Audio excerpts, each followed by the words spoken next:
just right for Christmas. Once upon a time, in a kingdom not so far away, there lived a king who had a very beautiful daughter. And it was Christmas time. He was looking for the perfect present for his daughter.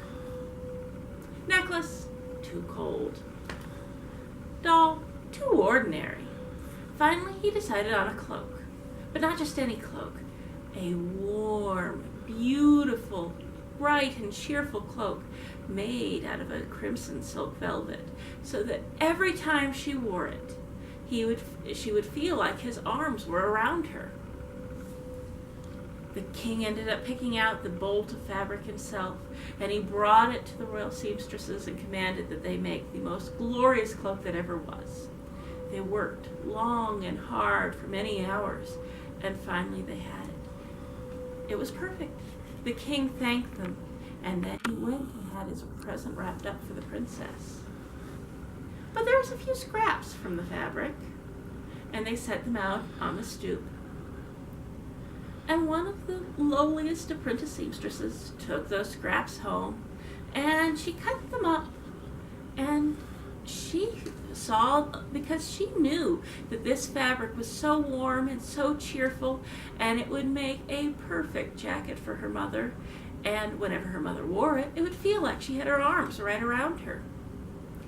So when she was done, she worked all through the night, and after she was done, she wrapped up the present and put the scraps outside the door.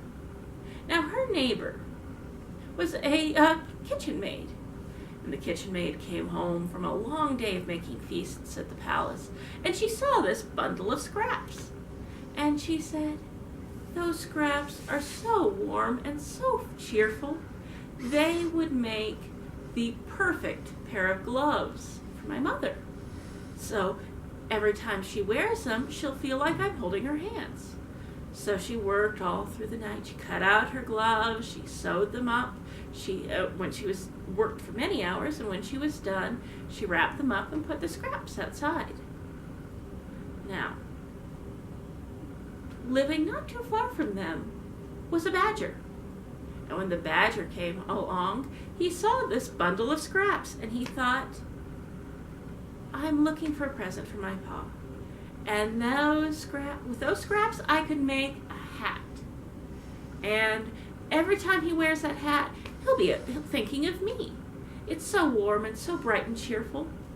So took the scraps, went home, cut out his hat, carefully sewed it up, and then, after working many hours, he was finally done. He wrapped up his hat, and then he put the bundle of scraps outside the door. Now living next to him was a poor little church mouse. And this poor little church mouse didn't have anything to give to her son. But she saw that bundle of scraps as she was coming home. And she saw, wait a minute, I can use those. I can make a scarf out of those.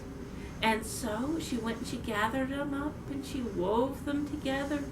And she made a cozy, warm, wonderful scarf for her son. And she wrapped it up. And then the next morning she gave it to him. And the badger gave his paw his cap. And the kitchen maid gave her mother the gloves. And the assistant seamstress gave her mother the jacket. And then the king gave the little princess the cloak. And everyone had the merriest of Christmases, because everyone felt cheery and bright and warm, and they could feel the loved ones around them. The end.